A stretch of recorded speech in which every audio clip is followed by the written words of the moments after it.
حضور اکرم صلی اللہ تعالی علیہ وسلم فرماتے ہیں کل کے دن میں اپنا جھنڈا ایک ایسے آدمی کو دوں گا جس سے اللہ اور اس کے رسول محبت کرتے ہیں، اور اللہ اور اس کے رسول جس سے محبت کرتے ہیں وہ خود بھی اللہ اور اس کے رسول سے محبت کرتا ہے۔ اور پھر میرے آقا نے فرمایا خیبر کی فتح اسی کے ہاتھ میں رکھی ہوئی۔ صحابہ کہتے ہیں پوری رات بے چینی اور کروٹ لیتے ہوئے ہم نے گزاری، نبی پاک نے بشارت دی ہے تو اب تو ہونا ہی ہے۔ حضور نے فرما دیا ہے کہ میں کل اپنا جھنڈا اس آدمی کے ہاتھ میں دوں گا جس کو اللہ اور اس کے رسول محبت کرتے ہیں۔ صحابہ کہتے ہیں حضرت عمر فاروق رضی اللہ تعالیٰ عنہ فرماتے ہیں میری آنکھ تک نہ لگی پوری رات، اور اس تمنا میں کہ صبح ہوگی تو حضور صلی اللہ علیہ وسلم وہ جھنڈا مجھے دے دیں، کہ اس میں 3 بشارتیں تھیں۔ ایک بشارت یہ تھی کہ وہ شخص جس کو میں جھنڈا دوں گا وہ اللہ اور رسول سے بہت محبت کرتا ہے، دوسری بشارت یہ تھی کہ اللہ خود اس سے محبت کرتا ہے، تیسری بشارت یہ تھی کہ اسی کے ہاتھ میں خیبر کی فتح رکھی ہے۔ یہ خیبر کیا ہے، جنگ خیبر کیا ہے، اس کے متعلق میں تھوڑی سی باتیں عرض کرتا ہوں۔ خیبر کیا ہے؟ تقریباً مدینہ طیبہ سے 320 کلومیٹر دور یا 300 کلومیٹر کے قریب ایک بستی ہے جس کو خیبر کہتے ہیں۔ خیبر یہودیوں کا گڑھ ہے، یہودیوں کا مرکز۔ خیبر میں جا کر کے ان لوگوں نے اڈا بنا لیا تھا، اور ڈیلی ان کی صرف اور صرف یہی منصوبہ بندی ہوتی تھی کہ محمد صلی اللہ علیہ وسلم اور ان کے ساتھیوں کو کیسے مارا جائے، کیسے قتل کیا جائے۔ کوئی بھی دور دراز سے اگر چھوٹی سی دشمنی رکھتا تھا رسول اللہ سے تو یہ یہودی خیبر کے پورا کا پورا مال ان کے پاس بھیجتے اور ان کو کھڑا کرتے کہ تم جاؤ، ہم سپورٹ میں ہیں، ہم سپورٹ کریں گے۔ ساری جنگوں میں مشرکوں کا سپورٹ کرتے تھے۔ اب میں آپ کو بتاؤں جن کے دلوں میں اتنا زہر بھرا ہوا تھا رسول اللہ صلی اللہ علیہ وسلم کی دشمنی کا، اب ان لوگوں نے دیکھا کہ یہ اب ان کی طاقت بڑھتی جا رہی ہے، اور بادشاہوں کو تک ان لوگوں نے اسلام پیش کر دیا، اور اسلام اب مکہ مدینے کا نہیں رہ گیا، اب تو ایران بھی چلا گیا ہے، مصر بھی چلا گیا ہے، حبشہ بھی چلا گیا ہے، یمن بھی چلا گیا ہے۔ تو ان کے پیٹ کا درد اور بڑھ گیا۔ ان لوگوں نے پھر اب فیصلہ کرنا شروع کیا کہ اب سارے لوگوں کو جمع کرتے ہیں۔ ایک قبیلہ تھا بنو غطفان، یہ مشرکوں کا قبیلہ تھا، اور وہ جنگی طاقت بہت زیادہ رکھتے تھے۔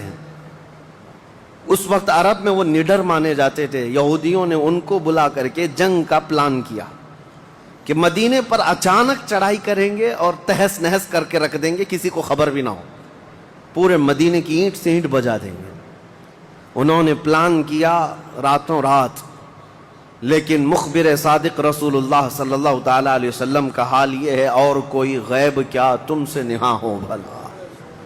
نبی پاک صلی اللہ تعالی علیہ وسلم کو خبر ہوئی کہ یہودیوں نے میٹنگ کی ہے اور راتوں رات مدینے پر چڑھائی کرنے والے ہیں۔ دوسرے دن حضور پاک صلی اللہ تعالی علیہ وسلم نے صحابہ کو جمع کیا، تو جتنے صحابہ تھے سب جمع ہو گئے، تقریباً 1600 صحابہ تھے۔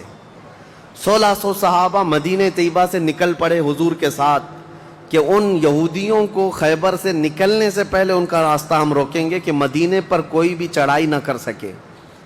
جب رسول اللہ صلی اللہ علیہ وسلم صحابہ کو لے کر چل پڑے، چال الٹی پڑ گئی۔ یہودیوں نے یہ سوچا تھا کہ مدینے پر اچانک حملہ ہوگا، کسی کو کانوں کان خبر نہیں ہوگی، لیکن ایسا ہوا کہ 8 دن کے بعد اچانک حضور خیبر پہنچ گئے، ان کو کانوں کان خبر بھی نہیں ہوئی۔ نبی پاک صلی اللہ تعالی علیہ وسلم صحابہ کے ساتھ جب پہنچے، صبح ہو رہی تھی، خیبر کی وادیوں میں حضور داخل ہو رہے تھے، تو یہودی اپنے اپنے کھیتوں میں کام کرنے کے لیے جا رہے تھے۔ جیسے ہی مدینے کی فوج کو دیکھا، ہیبت طاری ہو گئی، الٹے قدم اپنے قلعوں میں واپس بھاگتے رہ گئے اور چیخ مارتے رہ گئے کہ محمد بھی آئے ہیں اور مسلمان بھی آئے ہیں۔ حضور صلی اللہ علیہ وسلم نے ان کی چیخ و پکار کو سنا تو ایک جملہ فرمایا۔ حضور صلی اللہ علیہ وسلم فرماتے ہیں جن کافروں کی وادی میں ہم اتر پڑے ان کی صبح خراب ہو ہی جاتی ہے، اور یہ خیبر اب برباد ہوگا۔ حضور کے الفاظ تھے، جملہ نکلا۔ صحابہ کرام اتنی جوش سے نعرہ لگا رہے تھے کہ یہودیوں کے سارے قلعے صحابہ کی آواز سے گونجنے لگ گئے۔ خیبر میں 8 قلعے تھے، 8 مشہور قلعے۔ انہوں نے بہت مشہور اس وقت کی طاقتور یعنی